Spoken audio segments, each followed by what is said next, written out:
नमस्कार मित्रांनो, आपण पाहताय आपल्या हक्काचं मराठी यूट्यूब चॅनल विषय खास. मित्रांनो, आताची सर्वात मोठी बातमी समोर येत आहे. मराठा आरक्षणाच्या मुद्द्यावरून यापुढे शिंदे सरकार मनोज जरांगे पाटील यांच्याशी चर्चा करणार नाही, यावर सरकारमध्ये एकमत झाल्याची माहिती समोर आली आहे. त्यामुळे जरांगे पाटील आणि सरकार यांच्यामध्ये तणाव वाढल्याचं स्पष्ट आहे. मराठा आरक्षणाच्या मागणीसाठी मनोज जरांगे पाटील आज मुंबईकडे रवाना झाले आहेत. लाखोंच्या संख्येने मराठा समाज त्यांच्यासोबत राजधानीमध्ये येणार आहे. आज त्यांचा मुक्काम बीडमध्ये असेल. त्यानंतर 26 तारखेपर्यंत ते मुंबईत धडकतील. यासाठी सरकारकडून त्यांची मनधरणी करण्याचा प्रयत्न झाला, पण त्याला यश आलं नाही.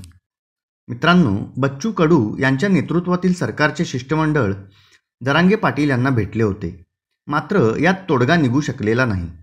जरांगे पाटील सरसकट शब्दावर ठाम आहेत, तर सरकार सबुरीने घेण्याचा सल्ला देत आहे.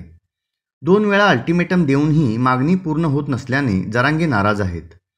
दुसरीकडे जरांगे ऐकून घ्यायला तयार नाहीत, म्हणून सरकारमधील मंत्र्यांमध्येही नाराजी आहे.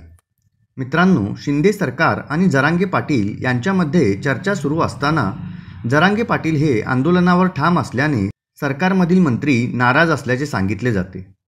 एक एक करून जरांगे पाटलांच्या मागण्या या वाढतच असून जरांगे पाटील सरकारला वारंवार कोंडीत पकडण्याचा प्रयत्न करत आहेत, अशी भावना महायुतीमध्ये तयार झाली आहे. याच कारणामुळे यापुढे जरांगेंची चर्चा नको असा निर्णय सरकारमधील नेत्यांनी घेतल्याचं कळतंय. तसेच मित्रांनो, 58 लाख मराठ्यांच्या नोंदी सापडल्या आहेत. मात्र सरकारने अद्याप यांना कुणबी प्रमाणपत्र दिलं नाही. अजून किती वाट पाहायची? सगळे सोयरे शब्दांवरून संभ्रम निर्माण केला जात आहे. तोडगा निघाला अशा बातम्या मंत्र्यांकडून दिल्या जात आहेत. मी इथं तुमच्याशी मैत्री करण्यासाठी बसलो नाही. सरसकट मराठ्यांना आरक्षण मिळालंच पाहिजे. मराठवाड्यात इतक्या कमी कशा नोंदी सापडल्या? कोण ट्रॅप रचतंय असं म्हणत जरांगेंनी सरकारवर हल्लाबोल केला होता. तर मित्रांनो, अशाच नवनवीन अपडेट मिळवण्यासाठी चॅनेलला लाईक, शेअर आणि सबस्क्राईब जरूर करा. व्हिडिओ पाहिल्याबद्दल धन्यवाद.